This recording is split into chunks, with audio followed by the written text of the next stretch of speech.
Se a gente, resumidamente, fosse fazer os passos para fazer um VFX em relação ao tracking 3D para fazer um efeito, tá? E aí, a gente vai pegar o quê?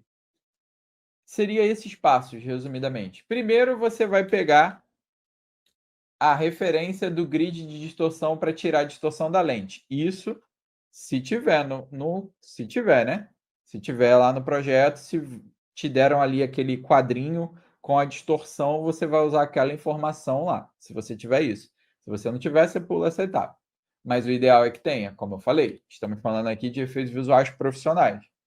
E aí você vai tirar a distorção da sua filmagem. Então, a câmera, quando filma, lá, quando sai da câmera, ela sai com a distorção da lente. Você vai jogar no software 3D, no software de tracking 3D, e aí você vai distorcer a lente. A imagem vai ficar meio parecida, fica meio aberta, assim, meio. Você vê uma distorção. A imagem não fica quadradinha, ela fica com as bordas abertas, porque você. Imagina que a lente, vocês viram ali, que ela tem a distorção assim, e aí ela fica assim, ó, ao contrário, fica aberta. Tá? Tô toscamente mostrando aqui para você.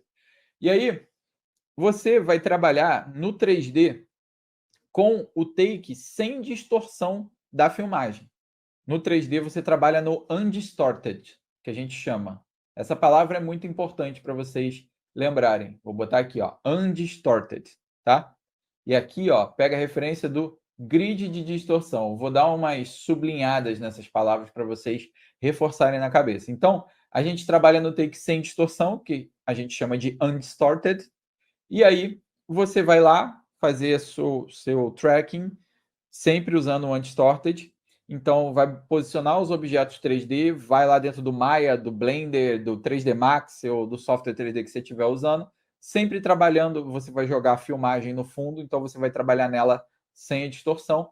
E aí você vai renderizar o que você criou em 3D usando de base o take sem distorção. Você vai renderizar os passes todos. Então, se você vai fazer a iluminação, a luz direta, a luz indireta, a sombra, o depth of field, todos os passes e o render, eles vão sair sem distorção, porque você está trabalhando em relação ao take da filmagem sem essa distorção da lente. Lembra sempre, estou repetindo 200 vezes isso. E aí, você vai renderizar tudo undistorted, sem distorção. E aí, o quarto passo, você vai devolver a distorção quando você for lá para o Nuke. Só que só no render 3D. Então, você vai puxar os renders para dentro do Nuke e você vai devolver a distorção, tá? Tanto no render 3D quanto nos passes, porque você vai usar isso para compor. E aí, antes de você compor na base filmada, você vai colocar esse node de distorção para devolver a distorção. E aí você vai trabalhar na composição com o render 3D já com a distorção aplicada. O que seria?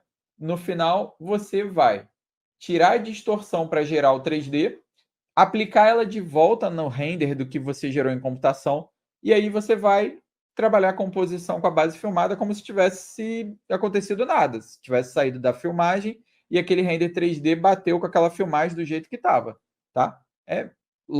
A lógica é essa. Eu não sei se eu fui muito claro aqui, porque a gente fala de distorção, sem distorção toda hora, mas eu tentei resumir da maneira melhor possível, simplificando. Então, você vai ter a informação, recapitulando, você vai ter a informação da distorção da lente com aquele quadrinho cheio de quadradinhos. Aí você vai no software de tracking 3D tirar a distorção, então você vai abrir a filmagem para ele não ter aquela deformação da lente. Então você vai trabalhar sem a deformação da lente. No 3D você vai puxar esse fundo no 3D lá para poder fazer as suas animações, para você botar o personagem andando, inserir um terreno, um carro na filmagem. Você vai renderizar isso no 3D sem essa distorção da lente. E lá no Nuke, na hora de compor, antes de compor na filmagem, você vai devolver essa distorção para o 3D voltar a ficar com aquela compressão da lente, e aí vai trabalhar junto da filmagem e fazer a composição final, tá? Esse é o processo que se faz normalmente em qualquer take que tenha que inserir tracking 3D. No tracking 2D, é muito, tipo assim, quando a gente tem o planar tracking, que seria um tracking quando a gente tem coisas planas para aplicar, que aí não tem que fazer ele em 3 dimensões, é uma coisa chapada. Então, o que seriam coisas planas? Ah, eu tenho que aplicar uma textura ou uma coisa na parede. Então, a câmera, imagina, tipo, aqui, ó, aplicar aqui. Aí seria um planar tracking, tá vendo? Se eu mover isso em direção à câmera ou assim, ó, é um plano. Ó. Normalmente, quando a gente tem no filme tela de celular, que é com fundo verde, que a pessoa está lá assim, ó, com a tela de celular, aí você usa planar tracking. Então seriam paredes, telas, pisos, até às vezes no rosto, dependendo, você pode usar o planar tracking, tá? Dependendo do movimento e do enquadramento que está fazendo. E aí tem o tracking de um ponto, que seria você aplicar uma coisa num ponto específico, e o tracking de 2 pontos.